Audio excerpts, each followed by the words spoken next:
Well, again, good morning. And I forgot to introduce myself earlier. My name's Adam Brandt, and I get to be one of the pastors here at LVfirst, and it is an incredible day to be together in this place. So much happening, so much going on, so much life and vitality in this church, and so many things to celebrate that have been happening and been going on. You know, incredible Sunday night last week at Candy at the Cabins. Thank you all for all of your support. Great opportunities to connect with our community in weeks to come, and it's just exciting to see what God is doing in this place. If you're wondering what these things are that are up on the altar rails, we actually have a group, a prayer shawl group that meets every week, and they knit and pray for everyone. But each knit of these, each of these crochet pieces has been prayed for. And so at the end of the service, if you've got somebody in your life, or if you need just to have some prayer wrapped around you, I'd invite you to take one of these, take it to somebody who you might know who needs prayer right now. And just a great opportunity for us to extend the life of this church and the way that we serve and love others. Over the last few weeks, we've been talking about this idea of what we want to be known for. We've been talking about this Be campaign and what it really means to be a person of hope and possibility in a time of division and discord. What do we want to be known for on November 6th when all the votes are counted, when all of the ads are done, when you stop getting those postcards in the mail and wondering how much mail this actually adds up to, when the TV commercials are all over, when it's all said and done, what do we want to be known for? How do we want to be remembered in the way that we engage with those people who are the most important to us, and the people that we're in relationship with, the people that we have connections with? As Election Day rapidly approaches, we've asked the question, how can we stop sacrificing our relationships on the altar of politics, but instead live in this way that the prophet Micah invites us to live, to be just, to be kind, to be humble? And I think what we're going to talk about today has the potential to be a game changer in all of our relationships and perhaps might bring us closer together. But I think it's also the most difficult thing of all the things that we want to be known for. The story is told that during the height of the Civil War, one of Abraham Lincoln's military advisors came to him and said to him, "Sir, in this battle today that we're fighting, I hope God is on our side." Lincoln allegedly responded in this incredible way. He said, "Sir, my concern is not whether God is on our side. My greatest concern is to be on God's side, for God is always right." What an incredible way to think about the world. In a world where we so often think that God is automatically on our side because, I know all the things and God's on my side. Of course God's on my side and I want God to be on my side. To be humble enough to say, I want to be on God's side. And as we move closer to Election Day, I'm far less concerned about which side is winning, but ever so concerned about being on God's side and the church winning. The church winning. The church wins when we find a way to be united in the midst of our division. When we hold together, even though we don't all agree on everything. When we love each other in a way that tells the world something about who we are and who we want to invite them to be. Because statistically, most of us don't like the current division that's taking place in our world. But we're just not sure what to do about it. It seems like way too big of a problem when we get caught up in all the things and we think about it, but our scriptures give us a simple way to think about what's happening all around us. Simple, but not easy. Again, in Micah chapter 6, verse 8, we've gone over this each and every week during the series. It says, "He has told you, O human, what is good. And what does the Lord require of you but to do justice and to love kindness and to walk humbly with your God?" To walk humbly with God. The Apostle Paul picks up on this idea of humility in Ephesians chapter 4. In fact, it's throughout all of his letters, but in Ephesians chapter 4, he says this: I, therefore, the prisoner of the Lord, beg you to lead a life, or to walk a life. That word lead there is also translated walk in some places. Walk a life worthy of the calling to which you have been called, with all humility and gentleness, with patience, bearing with one another in love, making every effort to maintain the unity of the Spirit in the bond of peace, because there is one body and one Spirit, just as you were called to one hope of your calling, one Lord, one faith, one baptism, one God and Father of all, who is above all and through all and in all. Humility changes the game. Humility is hard, right? It's hard for us to define. It's hard for us to think about. It's hard for us sometimes to really wrap our minds around what that really looks like in all practicality. I looked up this week some different definitions for humility. The one that I liked the best spoke directly to me. It said this: a psychosocial orientation that is characterized by a sense of emotional autonomy and freedom from the control of the competitive reflex. Freedom from the control of the competitive reflex. I like to win. Anybody else like to win? Anybody else? Yeah. We all like to win, okay? If we're being honest, we all like to win. It may not just be at sports. It may be at all sorts of things. We like to win. We like to be on a winning team. We like to know that we're right. We like to win arguments. We like to win discussions. We like to win debates. We like to win all sorts of different things. Some other people have posed this definition of humility, that it's not thinking less of oneself, but thinking of oneself less. Now, this makes sense as well, but it's also what makes humility so difficult sometimes. This competitive drive that so many of us have, and this idea of thinking of one's self less is difficult for us because we think about ourselves a lot. A lot. In fact, some of you are already thinking about yourself in relationship to humility, and you're thinking, I'm pretty humble. I don't need to listen to the rest of this. I've got this down. It's okay. We think about ourselves a lot. Dale Carnegie, in his book, How to Win Friends and Influence People, said that when we're not engaged in thinking about some definite problem, we usually spend about 95% of our time thinking about ourselves. And a Harvard study a couple of years ago found this, that if you're like most people, your own thoughts and experiences are your favorite topic of conversation. On average, people spend about 60% of conversations talking about themselves. And that figure jumps to 80% of the conversation when communicating via social media. So when we pair our need to think and talk about ourselves with our desire to win, it makes for kind of a messy conversation and a messy combination. Especially when it comes to dealing with tense or divisive issues in our relationships, families, communities, and nations. I think it's why we feel so isolated, so separated, so divided, because we all want to win, and we all think that we have all the right answers. And not only do we want to win, but we want our side to win, whatever side we think that might be, and we want our candidate to win, whatever candidate we think that might be. And we want it so badly that it becomes the thing that we talk about all the time, the thing that we are engaged in all the time, the thing that we're thinking about all the time.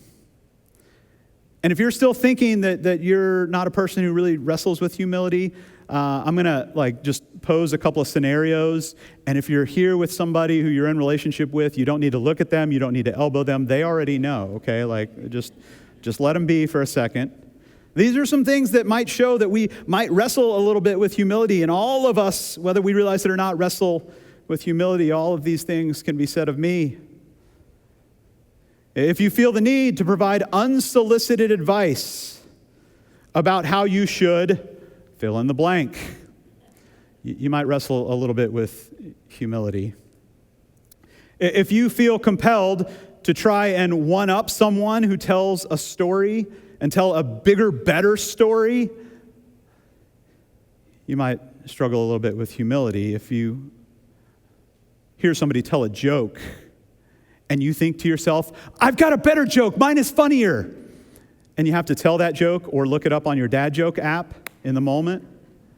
You might wrestle a little bit with humility. You might want to be seen in that moment. If you feel the need to demonstrate how smart you are in every conversation by quoting some statistic or book, or like if you're a preacher and you just show all sorts of graphs on the screen behind you, you might struggle with humility a little bit.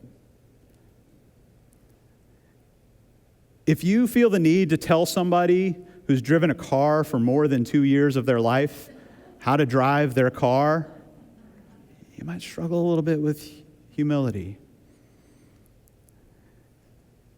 If you feel the need to tell somebody else how they should be raising their kids when they didn't ask you, you might be wrestling with humility a little bit.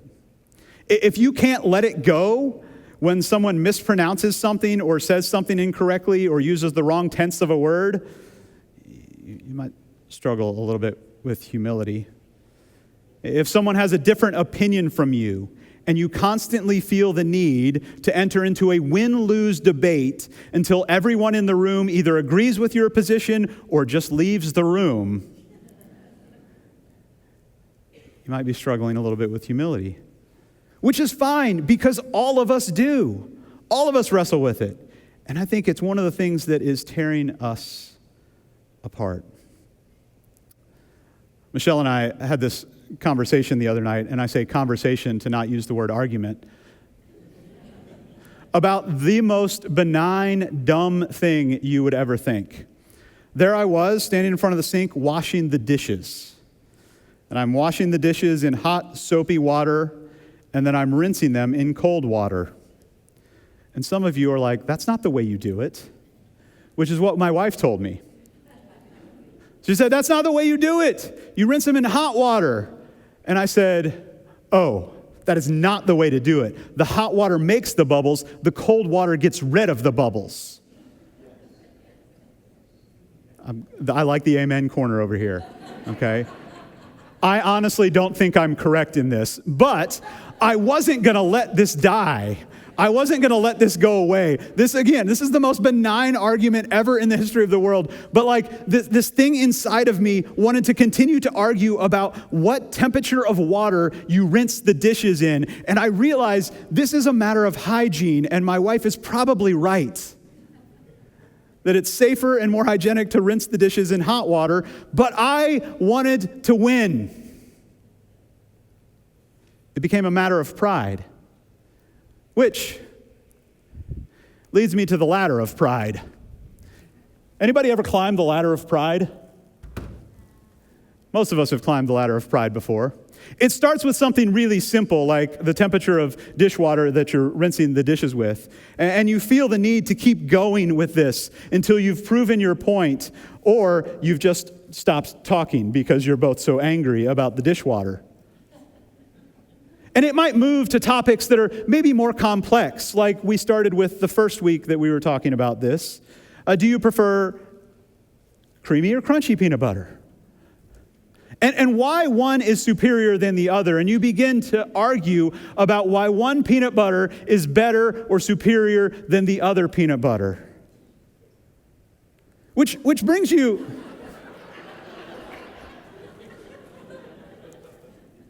That's pretty cool, wasn't it? Which brings you to the more important topics of how much peanut butter costs these days, right?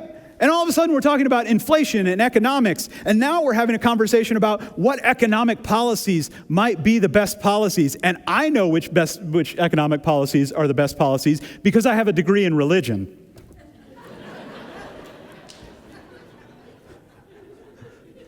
Very good economic policies there. And we begin to ascend this ladder of pride, this ladder that makes us want to win. And when all of those facts and figures and things that I know don't work, we all begin to take away from the humanity and talk in generalities about people who prefer certain forms of peanut butter, or people on that side or this side of any argument, or people who are red or blue or Democrat or Republican or whatever label you want to put on them. And we begin to talk about them in a certain way that takes away some of their humanity. And we ascend the ladder. In fact, statistically, see, I'm going to show you a graph to show you how smart I am. Statistically, from 2016 to 2022, the way that we view each other on different sides of the political debate has increased in its negativity. The way that we talk about the other side. We begin to talk about them more and more and more as close-minded, dishonest, immoral, unintelligent, and lazy. Each side calls the other side that. And it's amazing. We get to this point on the ladder, and all of a sudden, each side thinks that the other side is going to destroy democracy. As if in 48 months, we're just going to tear down 200 years of history in America. It's fascinating because 47% of Americans think that a civil war is possible within our lifetime. Because we get to this point on the ladder, and all we can do is talk about how bad somebody else is. And then we take one final step.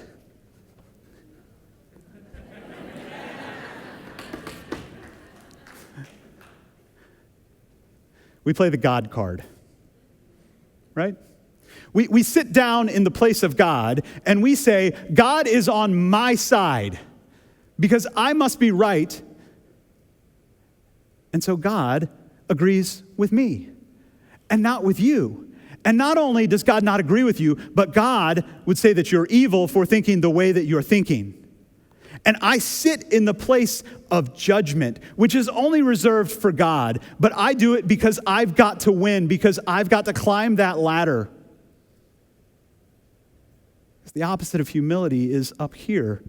And if you notice, I'm so far away from the people that I want to be engaged with, from the people that I want to be in relationship with, from the people that I'm having the conversation with. All of a sudden, I'm just shouting down at them because I think I am morally, theologically, and ideologically superior.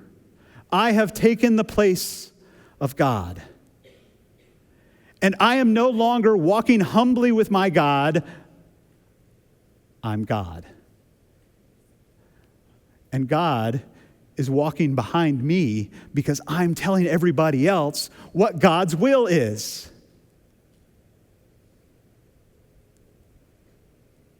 Instead of being on God's team, God's on my team. Which is fascinating because throughout the scriptures, we hear all sorts of things about how God resists the prideful and lifts up the humble. Back in 2 Chronicles in chapter 4, the people of God are reminded that if my people who are called, and then we fill in the blank for the other team, would just humble themselves, then I would hear their prayer and heal their land. But that's not what it says. It says those people who are called by my name, God's name, not my name, not my team, not my color, not my party, not my politician. If the people who are called according to God's name would humble themselves and pray, God would hear and heal our land. God invites unity in our diversity, surrounded around him. In fact, the Greek word that Paul uses for humility in Ephesians is closely related to the word for worship. And what is the essence of worship? But then putting God back in the right place in our lives. It takes us off the top of the ladder. It reminds us that God is God and we are not. And then as we worship God and remember that God is bigger than all of our differences and our divisions, we might begin to ask better questions. to the people that we're engaged in conversation with, and wonder more about why it is that they think the way that they think or believe the way that they believe. We might ask better questions instead of making all sorts of statements and assumptions. We might begin to think and see them as humans with opinions that are different than ours. We might have deeply held convictions that we actually hold a little bit openly handed. Because when we close our hands around things, all we're ready to do is fight. But we can hold deep to our convictions and still have an open-handed posture that engages in conversation. And it brings us down the ladder until we're able to see people face to face, eye to eye. That's what humility involves. Humility involves moving us from the center of the world and putting God back where God belongs. Humility moves us from self-centered to God-centered. In fact, the word in English language, humility, actually comes from the Latin root humus. Humus, not hummus. Hummus is that stuff that my wife always wants me to eat, and I'm like, no. Humus means ground, earth. Humility invites us to be grounded in our conversations with one another, to put God back where God belongs, and to be the people that we're called to be grounded as we engage with one another. To remember that God is walking with us, that God invites us to walk with Him. And when we're on our high horse, that separation pulls us apart. But as we come down in humility, we begin to do what God invites us to do.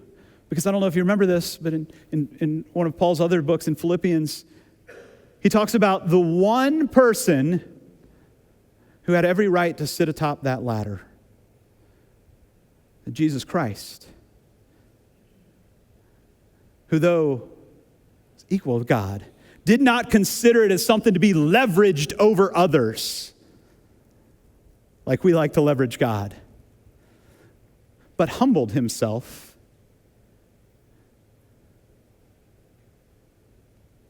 served others to the point of death on a cross,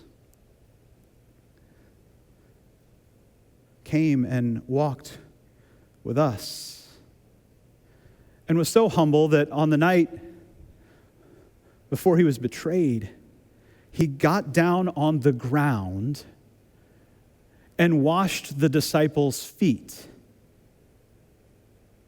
Those same disciples who couldn't agree on anything and just wanted to see, hey, Jesus, who can sit on top of the ladder? Because we want to win and we want to be right and we want to have everything for us. And Jesus, as a demonstration of what it means to be humble, gets down on the ground and washes their feet. These same people who would deny him, who would betray him, who would desert him, he washed their feet. And then Jesus goes into a garden and prays a prayer that should keep us in the right mind frame to think about being humble. Jesus said, "Not my will, but yours." Not my will, but yours.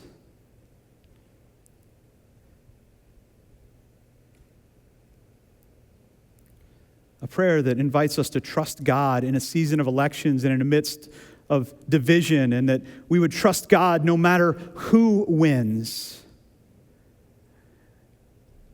A prayer that invites us to look each other in the eye,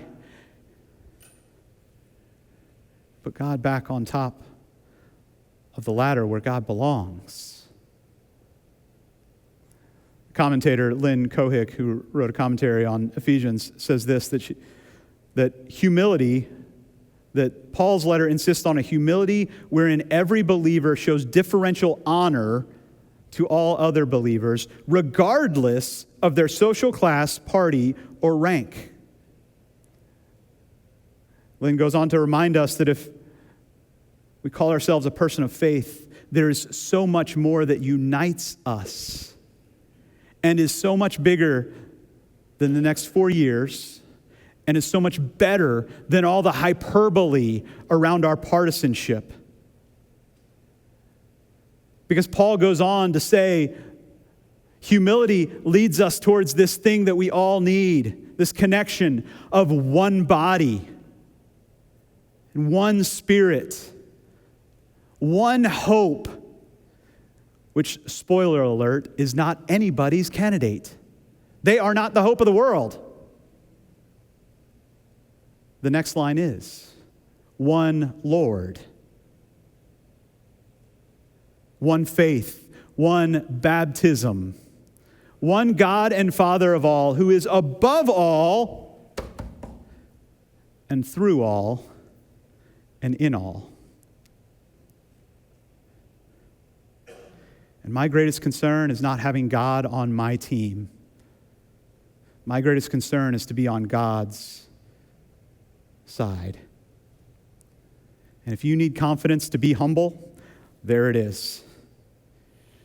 Because humility moves us from self-centered to God-centered. And for those of us who long for a unity, not a uniformity, but a unity that speaks volumes to the world around us, it doesn't happen without God's activity. It doesn't happen when we're trying to play God. But it comes from the unity of the Spirit and the bond of peace. And the only way for any sense of unity is through a renewed sense of humility. Humility reminds me that I need you and you need me. And when I want to climb that ladder, I'm reminded that Jesus came down that ladder for each and every one of us, no matter how we vote, no matter who we vote for, no matter what we think about all sorts of complex issues. So what I think the world needs to see right now, what I think a divided world needs more than anything, is a united church that can say we're together because of the love of Christ that lives in us. And that involves humility. So today, as we close our time together with song, as we worship a God who sent his Son to come and to be among us, who humbled himself and went to the ground to wash our feet and give his life for us. The one who stretched out his left hand and his right. Reminded us that he would carry the weight of the world for all of us. One Lord, one faith, one God and Father of all. As we sing our song together of worship, I want to invite you, if you feel led to come forward, to touch the water, maybe to touch your head, and just to remind yourself that you are part of one baptism, of one church that's seeking unity to overcome the division that so many feel. Because a divided world needs a united church.